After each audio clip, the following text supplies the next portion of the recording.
I never thought carrying someone home would change my life. But then again, I never thought I'd find a crying alien woman sitting on the cold floor of Bay 7 either. Life has a funny way of surprising you when you're too tired to expect anything. It was 0200 hours on Ket Station. If you've never been to Ket, consider yourself lucky. It's the kind of place that exists purely out of stubbornness, a rusted junction point between 3 shipping lanes, held together by bad welds and worse coffee. The people who pass through aren't the rich or the famous.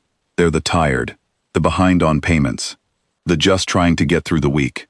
I belonged there completely. My name is Dex Calloway. I'm 34 years old, independent cargo hauler, owner of one aging ship called the Heir, and at that particular moment, I owed the Ket Fuel Depot 2,000 credits I absolutely did not have. My co-pilot had quit 3 weeks earlier, something about unsustainable working conditions, which I respected even if it left me stranded, and I had been surviving on a combination of instant noodles, black coffee, and the specific stubbornness that only comes from having no backup plan. I was walking back from the depot office, where I had just finished a very polite conversation with a very impolite man about my very overdue bill. My boots were loud on the metal floor. Everything on Ket was metal. The walls, the ceiling, the cold that got into your bones. The corridor near Bay 7 was mostly empty at that hour, lit by a single strip of yellow light that flickered every few seconds, like it was trying to communicate something. That's when I nearly tripped over her. She was sitting on the floor with her back against the wall, and her knees pulled to her chest. Tall, even folded up like that. Silver blue skin that caught the yellow light and turned it into something almost pretty. Her hair was long and pale and strange. It seemed to glow faintly, the way deep-sea creatures do, except the glow was dim. Dimmer than it should have been somehow. I knew she was Vaelthari the moment I saw her. Anyone would. They were the most recognizable species in the known galaxy, mostly because they carried themselves like they'd invented the concept of posture. This one was crying. Not dramatically, not loudly, just quietly, steadily, the way people cry when they've been doing it long enough that they've stopped fighting it. Her shoulders moved with each breath. Her head was down. Every smart part of my brain said to walk past. She wasn't my problem. This was Ket Station, at 0200 hours, and I had my own problems stacked up to the ceiling. Getting involved with a distressed Vaelthari on a dark dock was not going to improve my fuel situation. I stopped walking.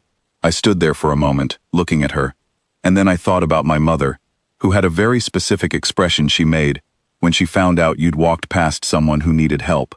I had seen that expression enough times to be permanently shaped by it. I sat down on the floor next to her, not close enough to crowd her, just near enough that she'd know she wasn't alone. "Hey," I said. "You good?" She lifted her head. Her eyes were a deep amber color, the kind you'd normally find in autumn leaves or old honey. They were wet. She looked at me the way you look at something that doesn't quite fit into any category you have. Studying me, surprised, uncertain what I was doing. She started, then stopped, took a breath. "No, I am not. Okay," I said. I didn't push. I just stayed where I was. We sat in that flickering yellow corridor for a few minutes without saying anything. She didn't ask me to leave. I didn't ask her anything. After a while, she told me her name was Vaelise. Just that. I told her mine was Dex. Just that. She said she couldn't go back to her ship tonight. Something in the way she said it told me the reason was complicated and personal and none of my business. She said she had nowhere safe on the station she could go. I thought about it for approximately 4 seconds. "I've got a ship 2 bays over," I said. "Spare bunk. Door that locks. I can make tea." I paused. "I also have instant noodles, but I usually lead with the tea." She looked at me for a long moment, like I was a riddle she was trying to solve, like kindness from a stranger was a variable she didn't know how to place into whatever equation she was running. "Why?" she asked. I shrugged. "Because you're sitting on a cold floor at 2 a.m., and I have a warm ship. Seems like a simple math problem." She stood up. She was very tall, easily half a head above me, and I'm not short. She smoothed her clothes with a gesture that was automatic and elegant, and completely at odds with having been sitting on a metal floor. Then she said, "All right." The Heir was not impressive. I want to be upfront about that. She was a mid-range Type 4 cargo hauler, 15 years old, with scratch marks along the port side from an incident I don't enjoy describing, and a panel near the engine room that was held in place with 2 bolts and a strip of industrial tape. She smelled like coffee and machine oil, and the particular tiredness of a ship that had been working too long without a break. Valise stepped aboard and looked around. I gave her the tour, which took about 45 seconds. Cockpit, cargo hold, small kitchen space, 2 bunks, bathroom that worked most of the time. She didn't say a word about any of it. She just took it all in with those amber eyes, quietly, without judgment. I made tea. Real tea. The one luxury I kept stocked no matter how tight things got, because there are lines a man draws for himself.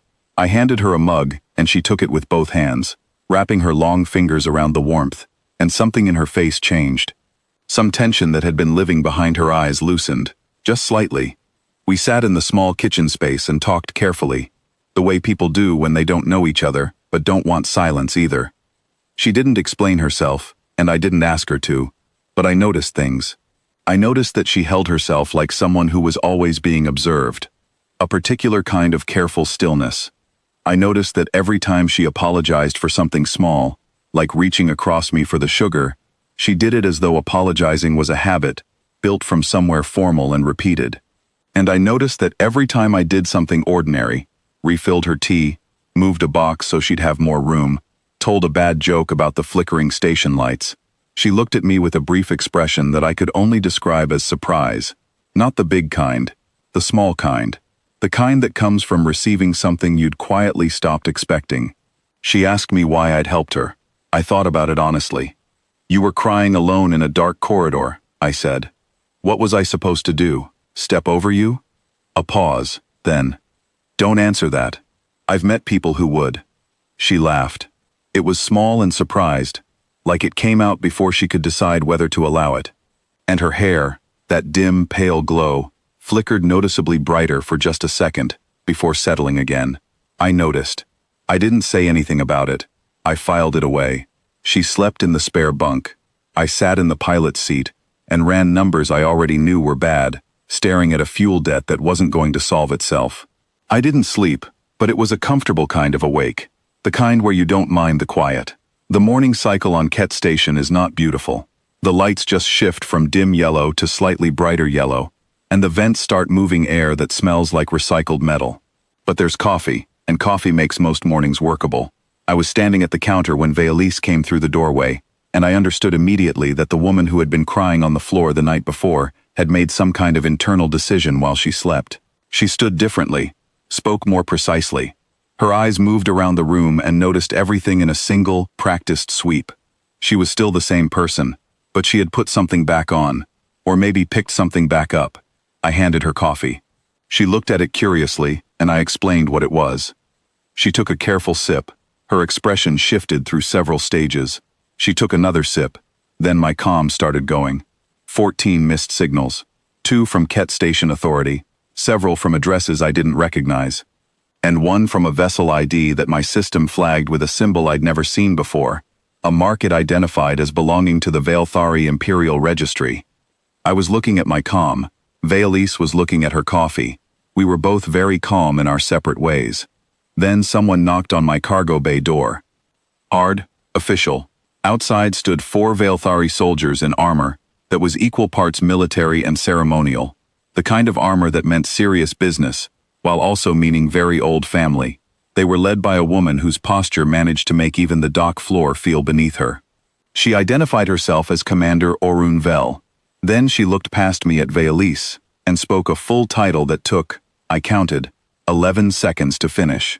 I caught the words, First Daughter. I caught, Triple Sovereignty.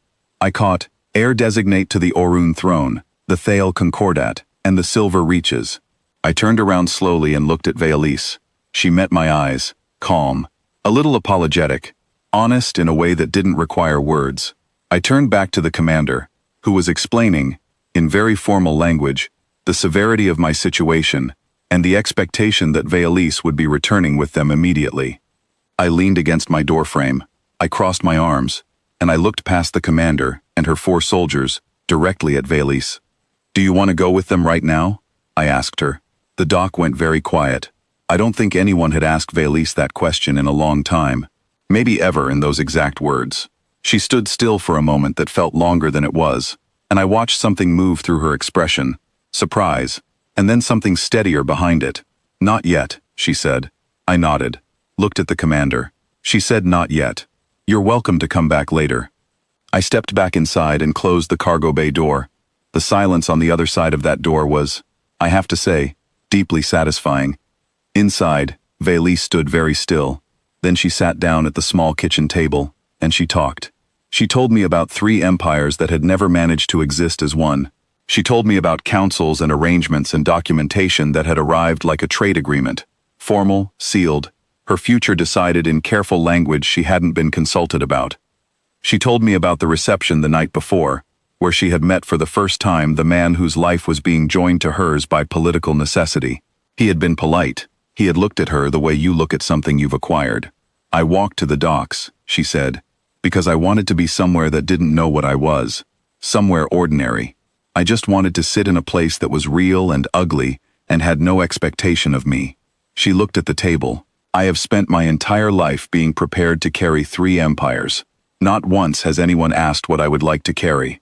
I was quiet for a moment. There wasn't a clever response to that. There wasn't a fix. So I didn't try to offer one. "That sounds exhausting," I said, "and genuinely terrible." "I'm sorry." She looked up. Her eyes were bright again. That particular brightness I was starting to understand wasn't happiness exactly, but feeling. Just feeling. Present, and real, and refusing to be hidden. I told her about myself because the silence deserved to be shared, not just filled. I told her about the family business I was supposed to take over, about the years of flying alone, about the specific freedom of making your own choices even when they were bad ones. I told her that the thing about carrying your own weight was that it got heavy, but at least it was yours. She listened the way very few people listen, completely, without waiting for her turn to speak. Then she asked me something that surprised me. "What do you think I should do?" I thought about it carefully, because she deserved a careful answer. "I think you should go back out there," I said. "But I think you should make them hear you first. You don't have to burn anything down. You just have to make sure they understand that a real person lives inside the role, one who has a voice, one who gets to use it." A pause. "I'm a cargo hauler who can't pay his fuel bill," I added. "So adjust your expectations of that advice accordingly." She smiled. Not the small surprised one from the night before. A real one.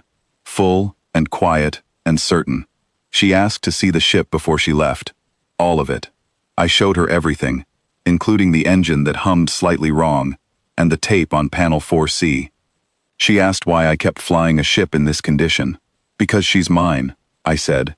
Every scratch. Vélie was quiet for a moment, then she nodded, slowly, like I'd said something that meant more than I'd intended. We ate noodles. She found them strange, and finished the whole bowl without comment. When she was ready, she stood at the cargo bay door and pressed 2 fingers gently to the luminescent skin at her collarbone, a gesture that was formal and personal at the same time. I didn't know what it meant. I nodded anyway. "You don't owe me anything," I said. "You just needed somewhere to be for a night. That's all this was." She looked at me for a long moment. "Perhaps," she said, "but I will remember it." She stepped out. The commander and soldiers were still there. Of course they were. Vélie spoke to them in her own language, fluid and precise, and carrying a weight I could feel even without understanding a word. The commander's posture shifted. Not broke, but shifted. Something had changed in the arrangement of power on that dock, and it had come entirely from Vélie. 3 weeks later, 3 systems away, haggling over a cargo rate that wasn't going my way, my comm chimed. Unknown sender. Imperial registry mark. I opened it, expecting something formal and complicated. It was short. She said she had invoked something ancient in Veilthari law, a right that allowed the heir designate to set one personal, binding condition before any succession arrangement could be sealed. One condition that could not be refused. Hers was simple. She would decide the terms of her own future, or there would be no arrangement for the councils to celebrate. They could unify behind her decision, or fracture. Either way, it was her voice that would be heard first. She said she had told the councils that a human cargo hauler had explained personal sovereignty to her over instant noodles at 2 in the morning. She said they had not known how to respond. She said she had found it deeply satisfying. At the bottom of the message, my fuel debt was listed as cleared. All 2,000 credits, gone. Alongside it was a navigation token, permanent docking priority at every Valthari-controlled station across 3 empires. I sat and looked at my ship, the scratched hull, the humming engine, the tape on panel 4C, the Mireille, mine, every single imperfect piece of her. My mother always said, be decent to people. She never mentioned anything about galactic empires, but I think she would have approved of how the night on Ket Station turned out. I typed one line back. Glad the noodles helped. Safe travels, Valise. Then I flew.